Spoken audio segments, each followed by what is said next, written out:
Week 7, whole life challenge. Is your head hanging forward? Is this part of your everyday life? Oh my gosh, this dreaded neck forward position wreaks havoc on our neck. And it's not just staring at a computer monitor that's doing it. How about this? And how about this? I know that I get pains in the neck now because I spend so much time gazing at my adorable children. So what can we do about it? Well, we've got this week's mobility challenge to help us with our neck position. First, let's just check into different ranges of motion of the neck. They're the same ones as they are for the spine. There's flexion extension, there's lateral flexion extension, there's rotation. So we'll go through those. One is that chin towards the chest, towards your sternum, without any other changes in your body. You just want to notice where you're feeling stretch or where you're feeling pinching or compression. Then extend. That's the exact opposite. And I would caution you to not extend your neck all the way and throw your head against your back, but to control the movement slowly and feel where your soft tissue limit is, which should be in the front. If you're feeling a limitation in the back, that's probably bony compression, stop. Then we have lateral flexion extension. That is, your right ear goes towards your right shoulder. Or if you're mirroring me, that would be your left ear towards your left shoulder. This is lateral flexion, this is lateral extension, and then you go in the opposite direction. Lateral flexion extension. And I have a very different reality between my right and left neck in extension. Lateral extension, that is. Then rotation. This is rotation to the right, twisting as far around as I can without any other twisting in the torso. And then rotation in the opposite direction. And then rotation, feeling good towards the right, feeling less good for me towards the left. Great. So that's all the information I need about my neck right now. Next, we're going to use the Coregeous ball. If you don't have the Coregeous ball, you want to use something that has grip on the surface of it, because this is a grip-based move. So you can also just use your hand for this, but the Coregeous ball is great because it covers so much surface area.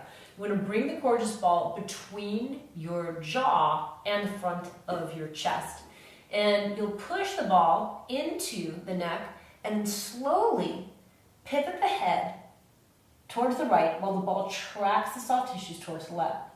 And then you do it in the opposite direction. So it's like applying thick rubber shaving cream and trying to mobilize the soft tissues in front of the throat. I'm going from earlobe to earlobe and attempting to create as much motion or commotion in the tissues from the jaw to the anterior chest as possible. In fact, there's one really big muscle, very strange muscle, that covers this territory. It's called the platysma. There's also the anterior scalenes, and deeper than that, there's stuff called the longus colli, longus capitis. Probably not getting those, but indirectly we are. We're getting some of those neck flexors, and we'll address those neck flexors' strength a little bit later. You're also spinning the therapy ball, the Coregeous ball, up against something called the sternocleidomastoid as well, which is a huge muscle. It's a cable-like muscle. You can see mine pop out on the side of the neck easily because mine are a little bit extra tight. So moving from side to side and generating a lot of heat. Whew. If you've done that correctly, your whole face will feel very slack when you finish doing that, and you'll feel deeply relaxed because actually this move activates the relaxation response in your vagus nerve. Next, I'm going to meet you at a door jam. See you in a second. Using my yoga tune-up ball, you can use a therapy ball plus, or you can use a tennis ball. Where does the ball go? The ball goes directly above your collarbone, in front of your scapula, and not on your neck. It goes in this soft tissue triangle here that you can see. Then you hinge at the hips and dock the therapy ball right into that soft tissue triangle. I'll move my ponytail out of the way, and hopefully you can see exactly where that ball is. So I'm just letting the therapy ball rest in there. This is called neck gnar, or the supraclavicle point. You can find this in my book, The Role Model. You can also type in neck gnar into YouTube, and you can find a bunch of other videos I've made on this exact point. Why? Because it is so amazing for the anterior and lateral neck. It's extremely stress relieving as well, because when you press into this region, it can also impact the upregulation of the vagus nerve through mechanical pressure. That means it's going to relax you. It's a great point if you spend a lot of time with your head forward at the computer or hanging on to texting devices. So now I'm just pivoting my torso a little bit, moving the shoulder around a bit, and or moving the neck around. Also, in this position, you want to try to breathe all the way up into the ball because it impacts the first and second rib as well.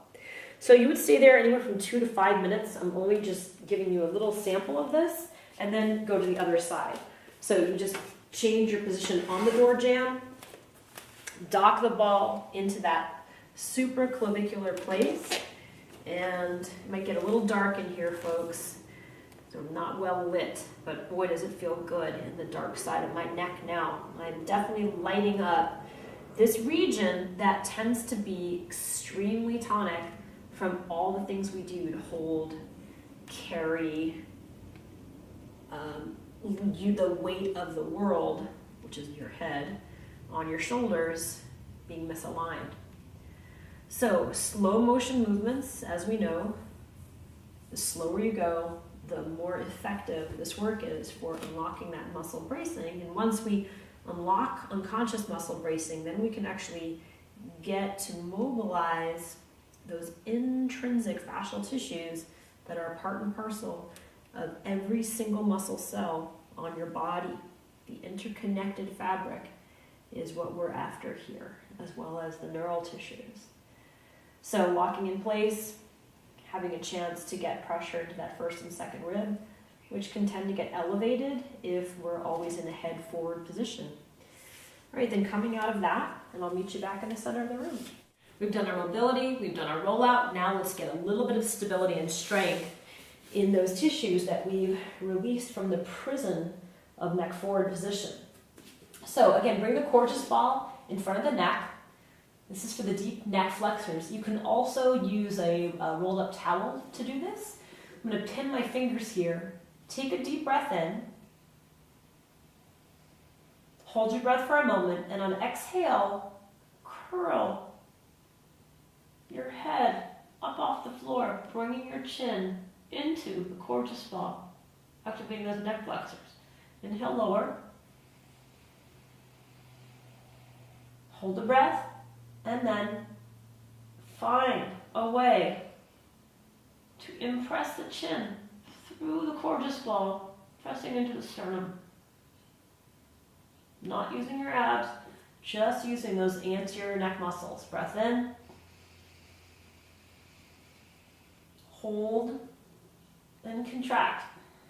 Chin in. So these neck flexors tend to be very weak from being overly tightened, from being out of position day in and day out with that neck forward position. It's about 3 rounds of that will change the elasticity and the length tension relationship and the normalcy of those tissues. Come up to sitting, and let's have our recheck. So, neck flexion,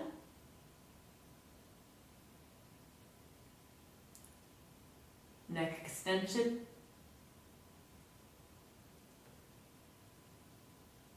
lateral flexion. Just noticing if there's any changes in any of these positions of the soft tissue sensation, the sensation of stretch, or the sense, wow, that's a big difference, or the sensation of compression. So the compression would be on the shortening side, and the tension or the extension would be, or the stretch sensation would be on the extending side. And then rotation, that's a lot more than rotation. Great.